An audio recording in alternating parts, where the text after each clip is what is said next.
We're going to go ahead and start with Finance Committee, and Chair Norton's going to start with action number 9.3.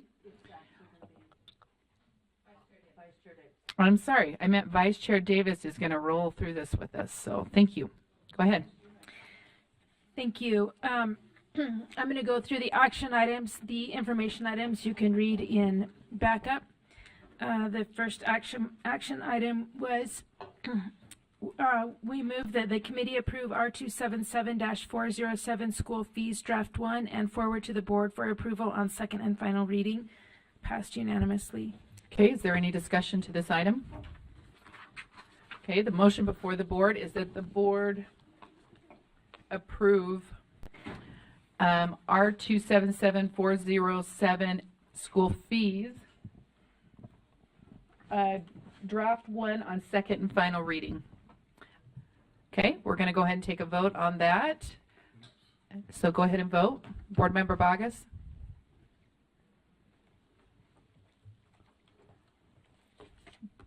This is the school fees, R277-407. Are you a yes, abstain, or a no? Yes. She's a yes. Okay, that's, I think we're only missing Board Member Real. That's unanimous then with 14 yeses. And we're going to go to the next item. It will sound repetitive, but there really were two different rules on school fees. So the next one is that the board approve R277-408 school fundraising draft 2 as amended on first reading and forward to the board for approval on second and final reading. Okay, the motion before the board is it, do you have a amendment then, Board Member Klein, or a question? Okay, let's get a question answered. Is that Barbie Faust that will be answering that? This is on 9. Or I can really quick if. Okay, let's hear the question. Okay, so line 63 to 64, or I guess 63, it just says may not or may allow for required group fundraisers, and then may not deny a student membership on a team. Okay, I think it's just line 63, maybe 64 also, and then it looks like those two lines conflict with lines 73 through 75 that were added. Can somebody explain that? Where it says, notwithstanding the provisions of subsection 2D, an LEA may reduce a student's participation in a program or activity if the student does not participate in the related activity or program's required group fundraiser. So first, the difference is individual and group. is what? You can't allow you can't force an individual fundraiser, but you can require participation in a group fundraiser. Okay, so what if a student doesn't want to participate in a group fundraiser? Is it okay to compel them to? Yes, according to this rule. That's I have concerns over that. Why would we say they have to participate? That should be an optional activity. Why would there be such a thing as a required group? Yes, will you please fundraiser? respond to that? Yeah, I mean, the point was that the individual fundraiser would be not appropriate to require for participation, but the group, if the whole group is doing one thing at the same time, like just like a class assignment would be, then it would be okay to restrict participation, but not like an individual fundraiser. Say all the kids had their family buying all the gift wrap they're selling. It's not really fair to require everyone to do these individual sell things on the doorstep. But if the whole group is participating in a car wash that day or something, you can require their participation.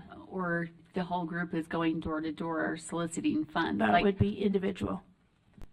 But I've had kids different. show up at my door in groups to do, I mean, you if know, all 50 like were for Christmas, kids and in the like choir they're all were- doing it. So my thing is that I would not be okay with my kids going and soliciting donations door to door. Okay. And Do you have an especially if amendment it's then, a Board Member required- Klein, or would you like to, Well, are you just concerned? You would vote no on this. Well, so 63 says may allow for required group fundraisers. And then it says that students, if they don't participate, can be penalized for doing so, for not participating. They can be restricted from, they can have restricted participation in the program or activity if they don't participate, which I don't think participating in a fundraiser should be a requirement in order to participate. I That's think putting the onus on the child. kind of goes back to the beginning of this was with school fees, and they were basically saying, you know, you can't, if everybody has to participate in a group fundraiser, the child that's on the fee waiver, that benefits from a fee waiver, still can be required to work with the rest of the team to help pay for the trip to California or whatever it is they're earning for. They don't just get to go automatically because they have a fee waiver. If everybody else on or off of a fee waiver is doing some work toward the opportunity, but you can't require individual knock on door selling gift wrap kind of thing. It's a thing they do together. Board Member Lear? My recollection, maybe Barbara, oh, she's online? No, there she is. I couldn't hear through you, Angie, but maybe one of them. But my recollection was also the group fundraisers are often a team building experience, and whether it's a car wash or a run-a-thon or those kinds of things that. And I know we went back and forth on this for a lot of years, but finally I think that we were persuaded by coaches and LEAs that the group fundraisers were team building, about team camaraderie, and that we needed to be, if the students wanted to participate on the team, they had to be part of that team building experience. So I had some of my own reservations, but I think that explains it to me. Board Member Hymas? Thank you. I'm going to speak from my experience as a coach and athletic director, and we have seen, I think we're coming from this space where we had fundraising and then we tightened it and put it into the fee, and we did say, no, you don't have to participate. And I watched organizations struggle because what's the drive for the student to, it's like, well, you can't do anything. I'm not going to pay. I'm not going to fundraise. So then you have these programs that are struggling. And to Member Lear's point, these are just as much about unity within the team as it is about raising funds. So when we talk about individuals going and knocking doors, that is an individual thing. But when you have a program who says, no, we're going to get together, we're going to wash cars, or I know they'll do concessions and things like this at other events, or whatever else the coach comes up with, these are important for the team. And then again, we're going away from what we have done because it hasn't worked. That's why this is back here. And I appreciate the work that has gone into this, and I speak in favor of moving this forward. Thank you. Okay, Board Member Clay? So, like I said, my experience has been groups of students showing up at my doorstep. Correct me if I'm wrong, but that could be the children coming together. I don't know that, I think what you're saying is a group fundraiser is a group, something they do together. A group of kids could go do an individual fundraiser, and that's probably what that is. I mean, I'll just give you, you're speaking of an example that you've seen. Stansbury Stallions football are selling football cards. One day I had a group of kids come selling one card, and the other day, then the very next day I had to apologize. I said I already bought one, and my wife was like, well, you should have just bought two. Anyway, I go off. But it was just one student just selling the card. So yeah, I mean, it's going to happen. Kids are going to get together and say, hey, yeah, let's go knock these streets out. It's going to happen. Okay, so I have another question. On lines 18 to 22, it talks about the definition of fundraiser, fundraising activity, means an activity or event provided, sponsored, or supported by a school to generate funds to raise money to, and then that first line, provide financial support to a school or any of the school's classes, groups, teams, or programs. Okay, so I'm thinking of all the different classes, groups, teams, programs that there are, and are we going to have all kids out there fundraising in order to pay for these programs? Are they going to be expected to work in order to get an education, or does this go against, the free and appropriate public education idea and groups? Does that include after-school clubs? Does that include like raising funds to promote clubs that sponsor based on personal identity characteristics? I mean, I have so many questions about what we're going to be raising funds for, what we're asking the community to pay for over and over, because now it's hard to turn kids down. And so it makes me really uncomfortable to ask kids to do the fundraising. Okay, Board Member Davis? Yeah. Do you have an answer? Well, these aren't going to be curricular programs because we've just had new legislation saying that you can't charge fees for any curricular things in school, if I'm correct. But there could be extracurricular choir trips or clubs or, things like that. But all of those would have to be within the parameters of the law, and that would include 261, which I think are the types of things that you're referring to. So just because they're raising money for their special, the robotics program is going to go to a special competition and they're raising money for it, doesn't mean that they can go outside of the law because they're raising their own money. Board Member Klein, do you have another question, or if this is the same one, do you want to click on that?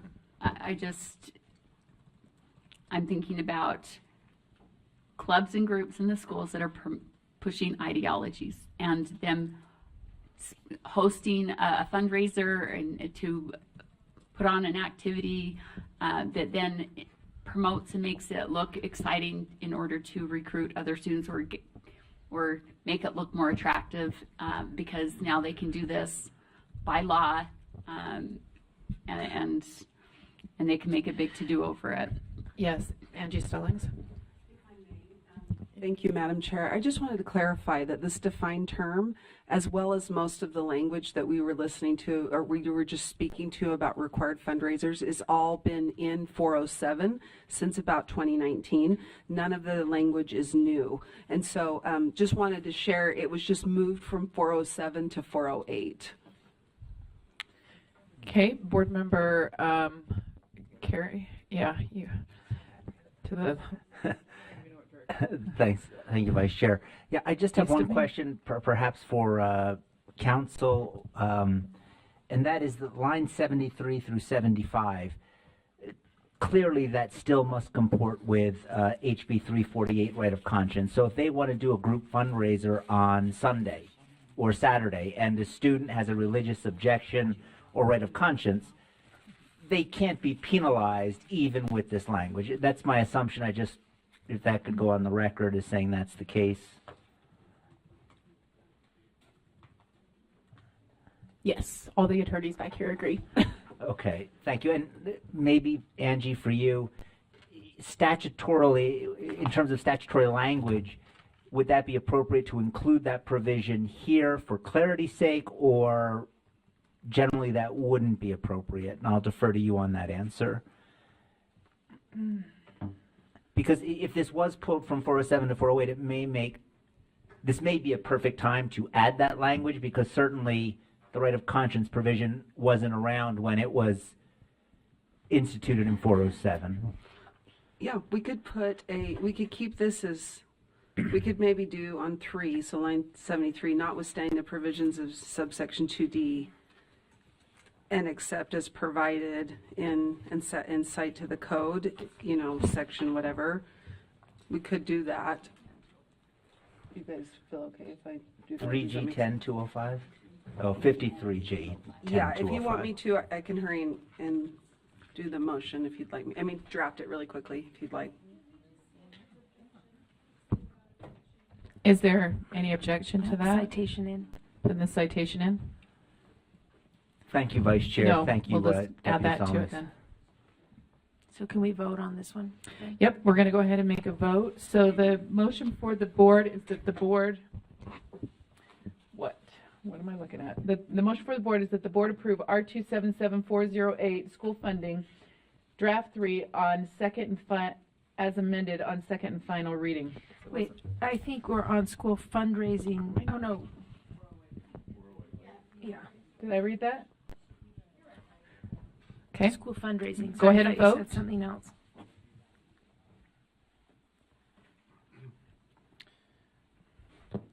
Okay, we're at 10. I did. Member Bogus, what is your vote on this? Yes. Yes. Okay. And then that gives us, we still have one more?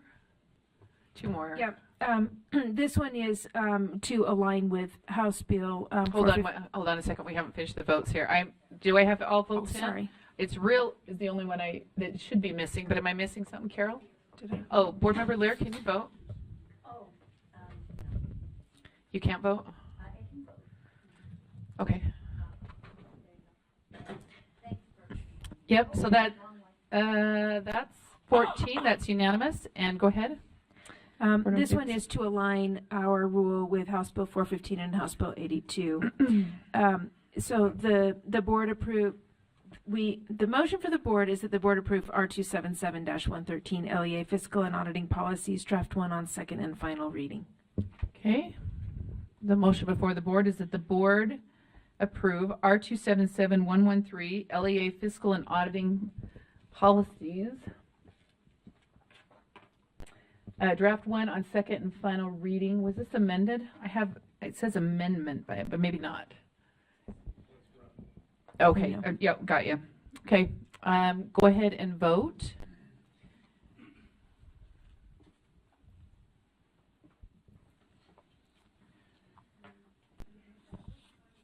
Member Vargas, thank you. This is R277113, Member Vargas.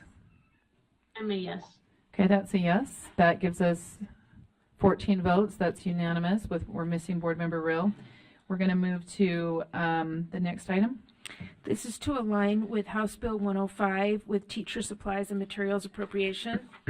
And the motion for the board is that the board approve R277-459 teacher supplies and materials appropriation, draft 2 on second and final reading, passed unanimously. Okay, the motion before the board is that the board approve R277459 teacher supplies and materials appropriation, draft 2 on second and final reading. Go ahead and vote. Not seeing any lights. Board Member Vargas? Yes. Okay.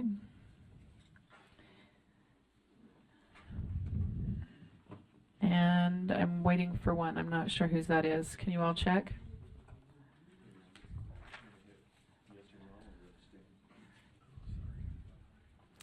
Okay, that it passes unanimously with more Board Member Real gone. We're going to skip 9.7 because this one may take a little discussion.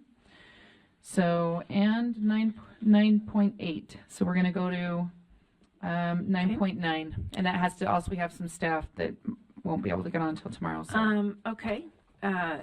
We move, the motion for the board is that the board approve R277-326 early learning draft 1 on second and final reading. That's okay. Any discussion to that motion? Okay, well, let me read it. I guess the motion before the board is that the board approve R27733. Oh yeah, go back one. My apologies.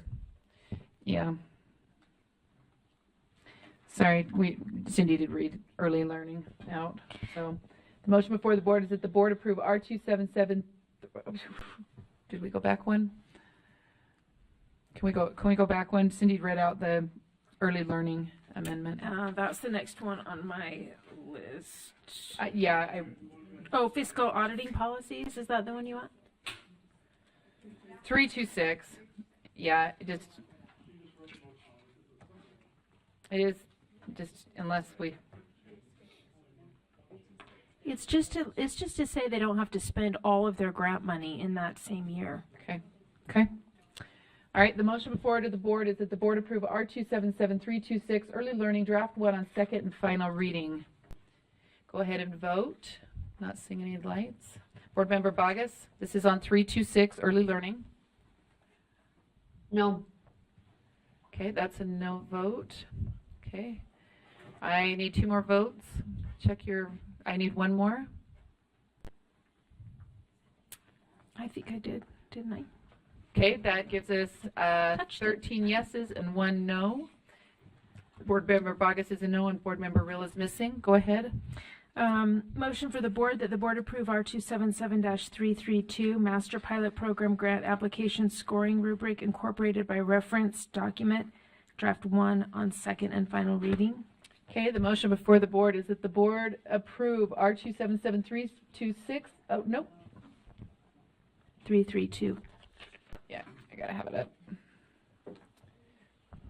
Sorry, my document is, You're right. Just hold on. We're just Okay. catching up. It's the Master Pilot Program. Okay, the motion before the board is that the board approve R277332 Master Pilot Program Grant Application Scoring Rubric incorporated by reference document, draft 1 on second and final reading. I don't see any lights. Go ahead and vote. August is a no.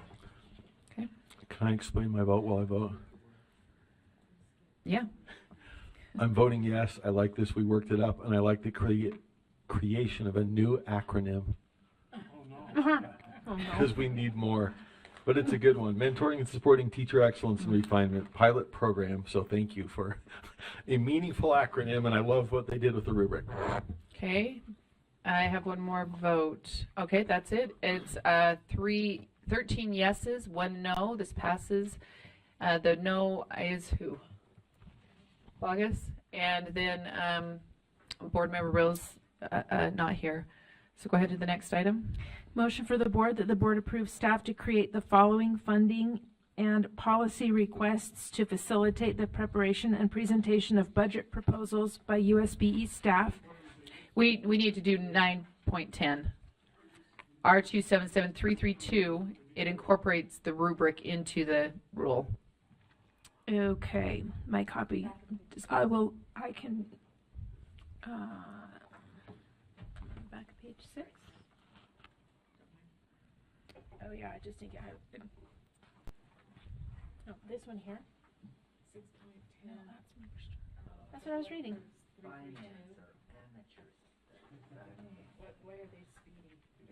That's, okay.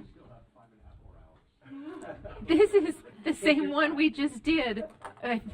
Okay, that the board, motion for the board that the board approve R277-332 Teacher Retention Pilot Program, Draft 1 on second and final reading. The motion before the board is that the board approve R277332 Teacher Retention Pilot Program, Draft 1 on second and final reading. I don't see any lights. Go ahead and vote. Board Member Bogus? No.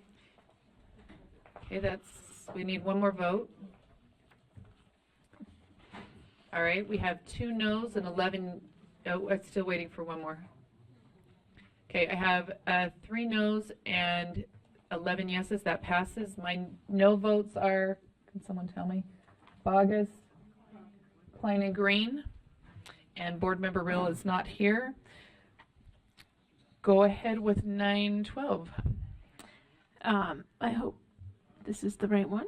Motion for the board that the board approve staff to create the following funding and policy requests to facilitate the preparation and presentation of budget proposals by USBE staff. School safety, school behavior, chronic absenteeism, educator incentive programs, including effective teachers in high poverty schools, teacher salary supplement program, national board certification program.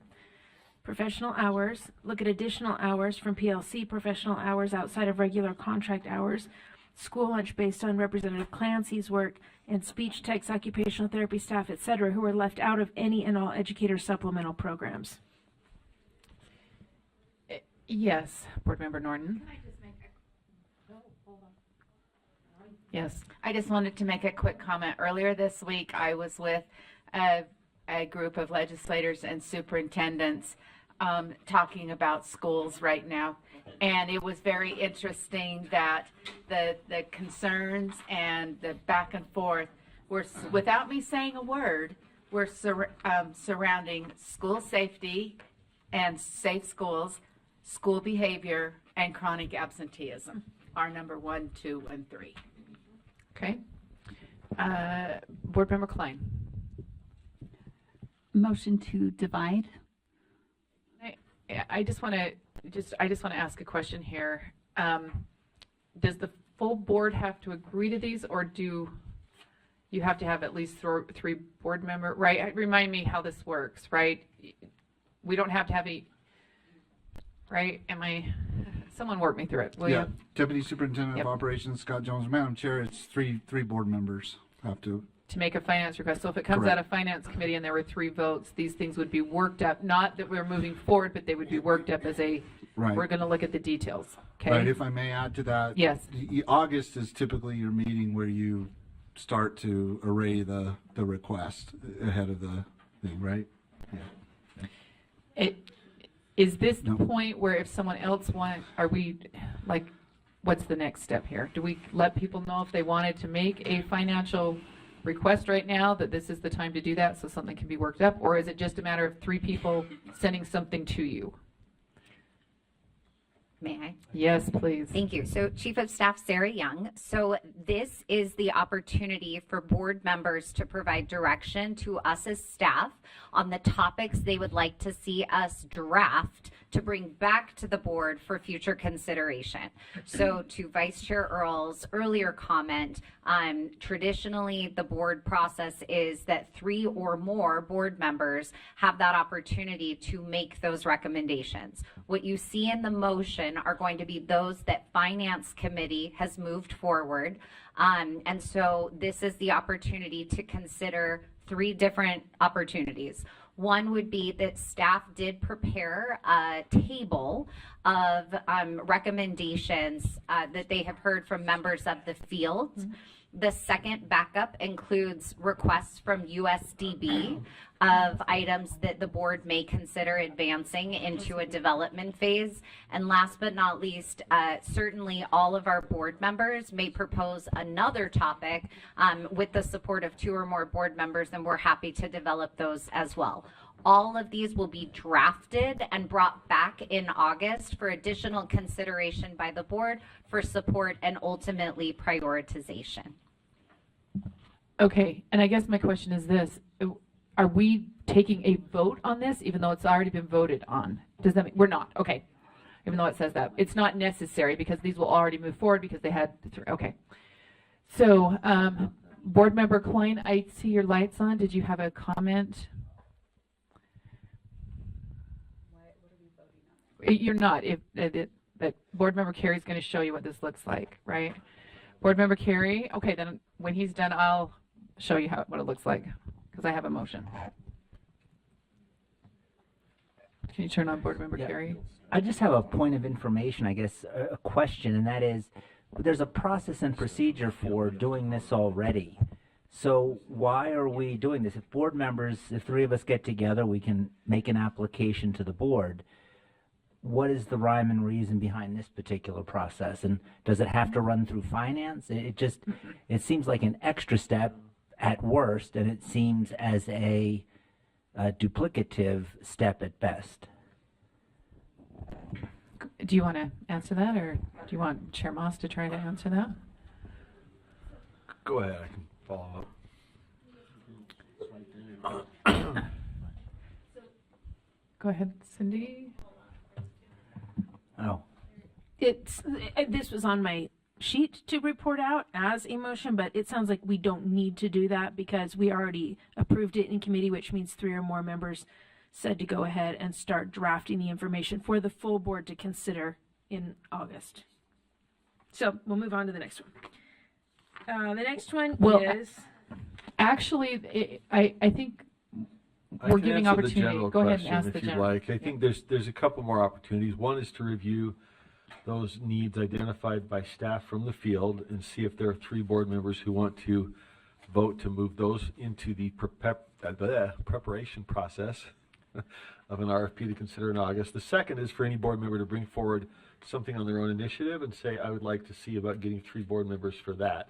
And the reason we do it in the public meeting rather than privately, where you could always submit an item, is just to allow for some public discussion. So if somebody says, I got a great new idea, I want to get this worked up by staff, then we can discuss it. If there's 3 board members, then it goes into preparation, comes back in August, and we decide whether to vote to prioritize it. So that's the way we've done it the last couple of years, and it kind of just gives us a chance to vet with each other and discuss it before we see if there's 3 people. But the heavy-duty voting comes in August. So, sorry, I remember Davis, you're in charge. I think Yeah. she was going to the next And Member parts. Davis, okay. Who's next then? Who's on my list next? Okay, Board Member Green? This is just a point of clarification then. Does this process just apply to this specific realm in this body then? So 3 board members can approve that list and then, but we don't have to vote on it. Does that I understand umbrella what you're somewhere saying. else other than this specific like line item with finances or funding? Go ahead, Sarah. Thank you. So, this is the process by which the board can not just approve these items, but also bring forward new topic ideas that they would like to direct staff to draft and develop. Nothing is being approved yet at this point. It's our opportunity as staff to receive information from board members about what topics you think are going to be your legislative interests and priorities, so that we have then the month of July to prepare those drafts to then bring back to you for further consideration in August. So we're really just looking for, in addition to what's already been shared by finance, are there any other topics that you would like to see us as staff prepare to bring back for further discussion and deliberation? Okay, so the way that that's organized then is for the purpose to facilitate preparation and presentation of budgets to the legislature. Is that correct? Did I say that right? Request for funding. No, it didn't.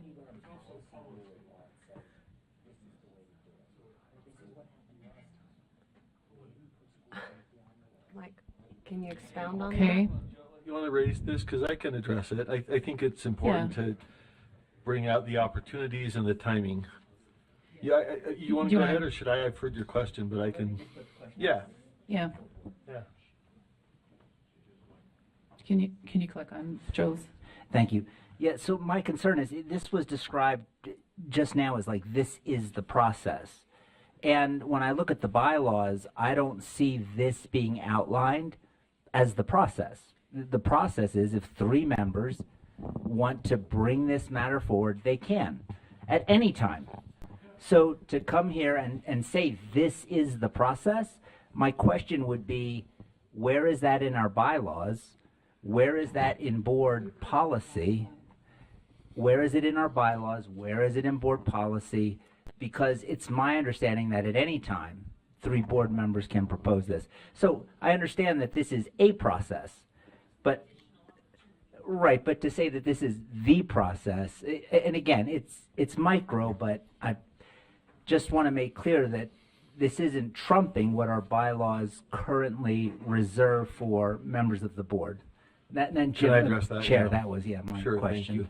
So, yeah, the bylaws govern generally the process of getting something on the agenda. In the financial proposal realm, we're governed by the governor's, what do you call it, the administrative funding rules, and there you go, which requires us to submit our funding priorities to the governor by October in advance of submitting them to the legislature in January, right? So what we have done, it doesn't modify bylaws, but it has been tweaked a bit since I've been here, and Chair Huntsman was there and we were on finance, where we created a proposal to work that up in advance of October, and then we brought that to the board in I think March or May probably, to get the board's approval on that process. It does not It was April, okay. So this doesn't mean somebody can't bring it up in October, November. It just means the budgetary process, Budgetary Procedures Act has to be complied with by October, right? So between now and October, any 3 board members can say, I would like to set this up for a board vote to prioritize. I'm sorry, Joe, hold on a sec. You're cutting me off with your head shaking. Let me finish my explanation. No, I heard it, and I'll respond to the head shake. I mean, any 3 board members can do that. We set it up for a board meeting so that anybody can bring to the fore something they're thinking about or concerned about. So that happens now, happens in August, happens in September. So any board member can do that. And then we discuss it and see if 3 people are behind it. It first goes to a workup, into a request for funding, and then we vote on it. So questions about whether that actually works? We've tried to set it up so any board member can put their idea in the hopper. Go ahead. Yeah, I would only, Chair, I understood everything you said. I was shaking my head because there was a caveat that said, you said by October. And I just want to make clear that it's my understanding that we can put something on the funding priority list, because we did this last year, and I think that was in mid-November or even late November that we did that. And I understand the preferred process is this one, and I understand the wisdom of that, but I just want to make clear that where exceptional, it doesn't have to be exceptional circumstances, that there is a separate pathway to do that. And it's a little bit rockier, it's a little bit maybe more taxing on the system, but I just want to make clear, and this is a question, what we're discussing here today doesn't remove that other process. Yeah, I think I mentioned through November the problem is the credibility, because this is not our own money, it's the legislatures. So yeah, we could bring it up in November, December if something didn't get through. The problem is then we would have to go to the legislature and say, hey, all that stuff we told the governor, we got more. Yeah, we can do that. We can do it right up till the session. It's just that if we don't comply with the Budgetary Procedures Act, they look at us kind of funny when we go up there, right? So that's why we try to front load it here. But I just want to make clear that the same rule applies to all of this. The staff list, they work up for us without doing a full funding proposal. So they put in the time and effort to think about it, but don't do all the behind the scenes details and workup. And if 3 of us want that, then they'll do the workup. The same applies to any board member today or in August. By August, we still have 2 more board meetings, right? So anybody thinks over the summer, hey, I heard something from the field, I got a great idea, they can bring it to August, say, hey, I'd like to work it up. Staff will work it up, bring it in September, the whole board votes on it, and we get it in by the governor's deadline. Even in October, we could still vote and get it in by the governor's deadline. So we got 4 different meetings to tee it up, and then you're right, like you said, if there's an emergency, it puts us back a bit on that particular item, but yeah. So we tried to set up 4 board meetings to have this open process. And I think just if I can just add a little bit of something, because when I first got on the board, it was, we worked up everything, right? And so you had staff that they worked up all of these different proposals, everything that came forward, that anybody suggested came forward, but then they didn't get moved forward. So I guess the idea is, if you have an idea now, let's figure out what the mechanisms are, not the mechanisms, but what are the what's the word, way to make it work, or what is it going to impact, what does it look like, what does it cost, right? So that we're fully informed as we have to put together something we submit to the governor, right? And you're right, sure, January, even in February, we could probably make a change to our, whatever. But the opportunity, I think that's what it more or less is, an opportunity to, if I've got something going on or I've talked to people, this is an opportunity to get ahead of it so that it can be advocated for early, because we're going to have all kinds of education partners wanting their advocacy pieces too, right? So I think this is a good process.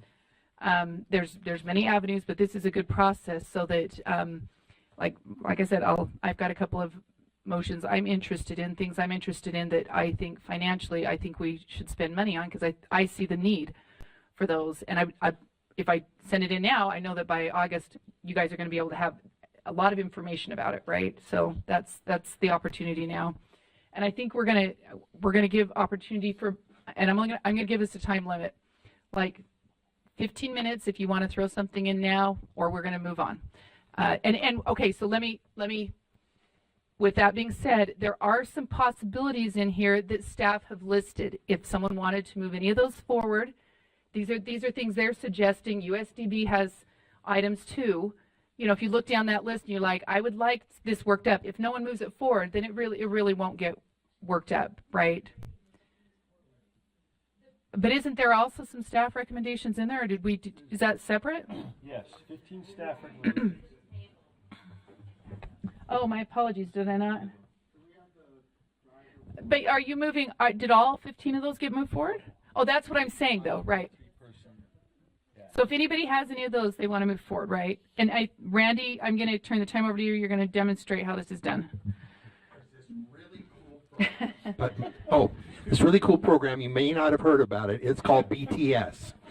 And this wonderful lady, Beverly Taylor Sorensen, gave a whole bunch of money, and then her family continued forever. And the legislature's been so good, but then they kind of pulled back this last year a little bit, and it's going to take some real enthusiastic people. So I'm looking for a couple of volunteers that are really passionate about arts for every child in every school across this state. And I would love to suggest that if anybody's interested, that they could just volunteer right now, and we could get 3 people to say, okay, let's work this up. So Randy is one. Are there 2 other people that would like to sign on with that? Okay, Leanne Wood and Joe Carey. So you've got it. It's on our list. Okay, that's quick. Okay, someone else? Is there another? Cindy Davis, do you have something? I have another amendment. Okay, Green, do you want to go now, and then we'll come to Davis? No, Leanne. Can I have a motion too? So I was invited along with a legislator in my area to attend a school visit. We were there for about 5 hours. And the first hour was with the PLC leaders from each grade, and they had a thank you and an ask.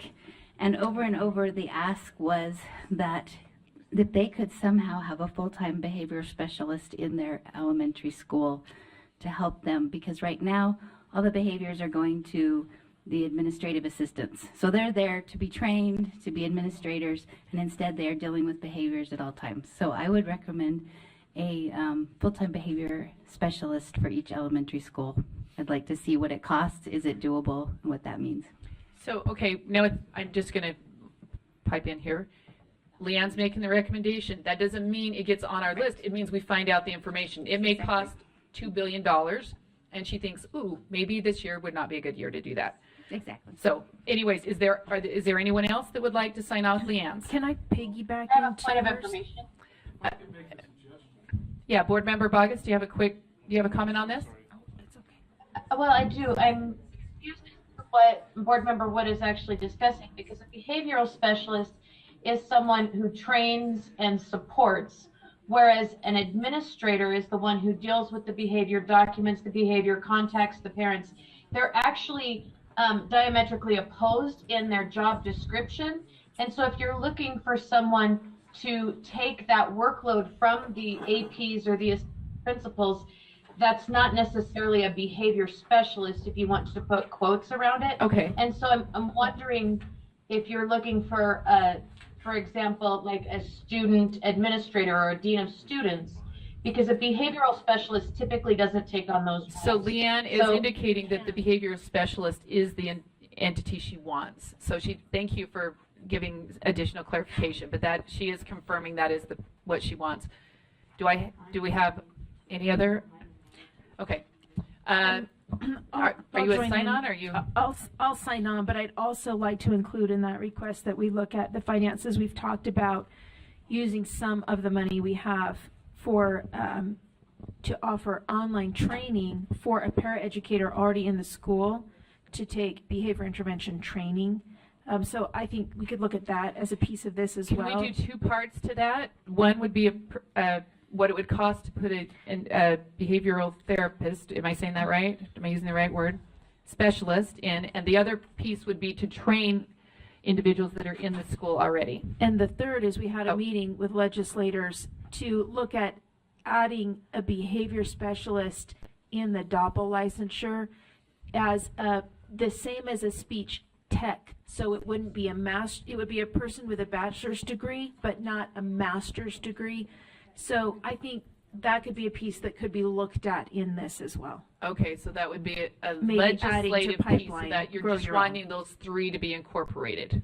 Yes. Okay, and are you good with that, Board Member Straight? Yes, and if Can you turn Board Member Straight's on? if you look at the list, we put down school behavior, really meant student behavior, but this all kind of fits together. I'd like to explore that maybe we don't have three different things here, we have one thing. But it's around behavior, because that's something in the field that's been a big deal. So I think everything that's been said is very good. It's just, I don't think we need to have Okay, I four think we've different got things. 3 votes for that, and we know what it is. Any questions, Sarah, on that? Okay, go ahead, Molly. Okay. I would like to see if there's 2 others that would be interested in I know you're all waiting with bated breath. Where'd it go? The item that there it is. It's number 2, the apprenticeships for teachers. I'm interested in, this is a long time coming.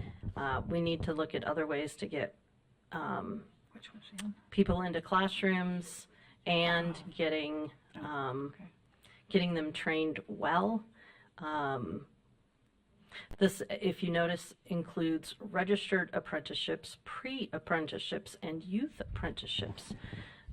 The cost of getting a teaching degree traditionally can be very prohibitive, and I think the ability to be a teacher should be open to everyone. Okay, there are 2 other individuals that want to sign on with that. Okay, we've got Matt Hymas and Chair Moss. All right, okay, quick question. Yeah, I just went with 9 other states and studied their apprenticeship programs, and they all actually do involve the teacher prep programs as pieces of this. So you're saying this is kind of a group effort, but they would work as a in a residency or an apprentice in the school, and then still do some of the courses outside as they do this. I am not in married conjunction. to any particular. We study other states, maybe. Just and look at ideas. other states. I know that we signed on with the Department of Labor for. We have a registered apprenticeship with the Department of Labor. So, but I am not married to anything. I just want those opportunities to be Yeah, open. I'd be happy to. I don't know if you need another name, but I'd be happy to. Okay, all right, so that gives us 4 there. I would like to make a motion myself that we look at increasing our auditor capacity with the requests that we've had, and we can reach out to Debbie Davis and find out exactly what it need to be, what the numbers need to be there, but I know we have a need there for increasing our audit department. Okay, that's Board Member Carey. Another one, come on. Okay, Matt Hymas. Any others? You have one? Yeah. Go ahead. Going back to teachers, number 15, grow your own educator pipeline. I was just conferring with Vice Chair Hart that this is not duplicative of the apprenticeship program. It's a great program. It's been in place for a while. It's always been one-time funding. It currently expires, so I would vote to move that, bring it back. This one takes well, go ahead. This one starts with pairs that are in the classroom. Molly knows better though. So when you've got a paraprofessional that, quite frankly, is maybe just really good at what they're doing, and in some ways maybe better than some of our beginning teachers, it provides an avenue for them to stay employed and continue to get their certification. It's just cost prohibitive to get a teaching degree, and these folks are meeting a need that we have. We can't find enough parapros, so to have them be parapros and learning at the same time is just a total win for our students. And we can train them in our expectations. It's not, this isn't just students though, right? This can be, and I know you're saying pairs in the classroom, but it can be it's others too, right? Oh, sure. Yeah. 'Cause Sure. I've seen highly, I know in a couple of my districts that they have used this with local people coming back into the schools and getting the training and then going into that, like the Grow Your Own literally is working in such a positive way. Yeah. They're helping to train them early, so. You're interested too, so's Matt? One's coming out. Yeah, It's like their so student teaching. like Grow Your Own, they generally don't have the degree to be able to do it. Okay, we've got about 5 minutes left. Oh, Board Member Green. Is yours on for this? Did you get your 3? I'm be interested to see about funding for CTE programs. Oh. All of them. No, I'm just kidding. So do we have specific ones listed? Is that what you're? I think it depends though on each. So you'd like them district just and developed out to look at, or is there specific? in general. Okay, is there 2 other people that want to sign on to that? Board Member Carey is. Do we have another person? I'll sign on to that. So, okay, that's Board Member Earl. I got 3 minutes left. Yes, Board Member Blair? Kind of thing that we study, or I cannot give up on the idea that we could look for something that where retirement, teachers in retirement could come back in a more effective way. Is that the kind of thing that? I think they changed. They changed it to. I thought, did it pass? Well, they changed it as much as they could without bankrupting the retirement system. So really, they come back after a year. They can choose to come back earlier, but they take a hit in their retirement. But they did shorten the window, but you get a. It's a 90-day window now, right? Well, but you take a hit on your retirement. Well, we might as well. Correct, Deputy Stallings?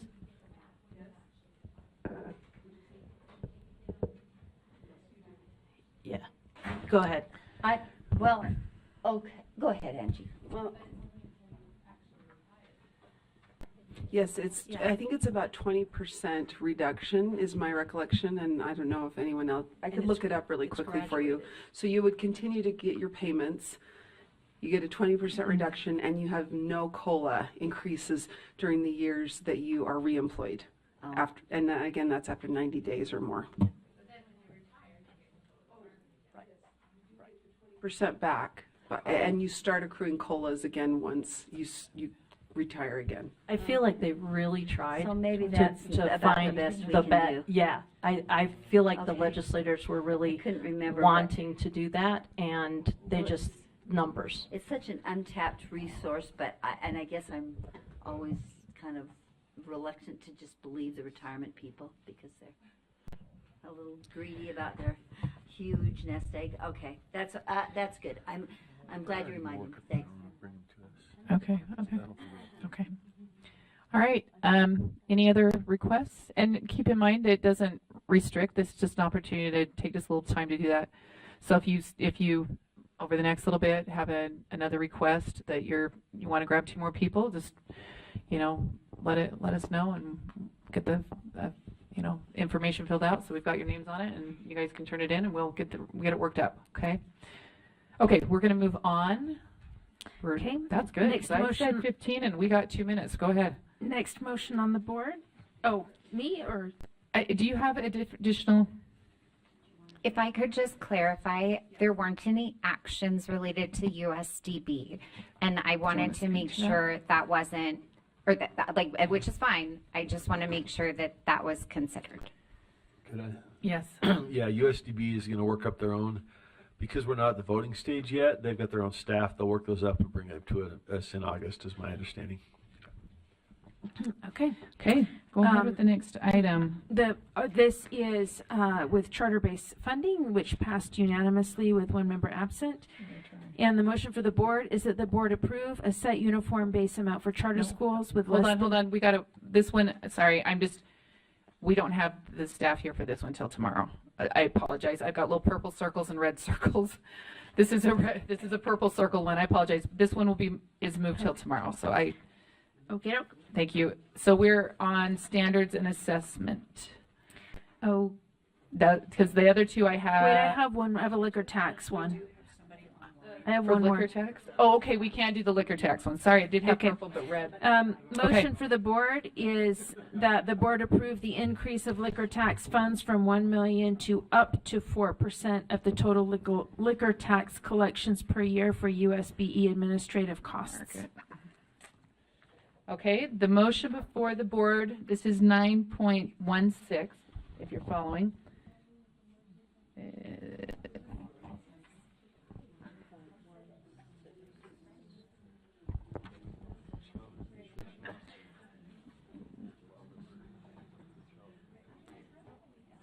So can you find it? It's 9.16. Okay, the motion before the board is that the board approves the increase of liquor tax funds from $1 million up to 4% of total liquor tax collections per year for USDE administrative costs. Oh, Chris, yeah, Sharon? Board Member Bogus? Yeah. Are we actually poised to levy tax here? We aren't levying a tax.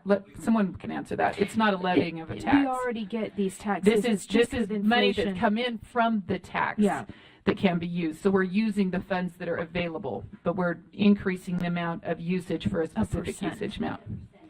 So we're Oh, yeah, reallocating funding. Yes. Does that answer your question? Yes, ma'am. Okay. All right. Motion before the board, once again, is that the board approves the increase of liquor tax funds from 1 million to up to 4% of total liquor tax collections per year for USB administrative costs. And go ahead and vote. I'm not seeing any lights.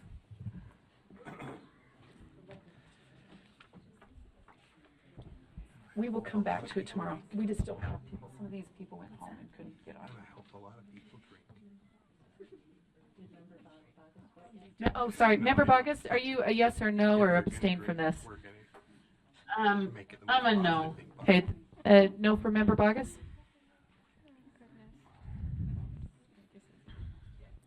I still have 3 votes.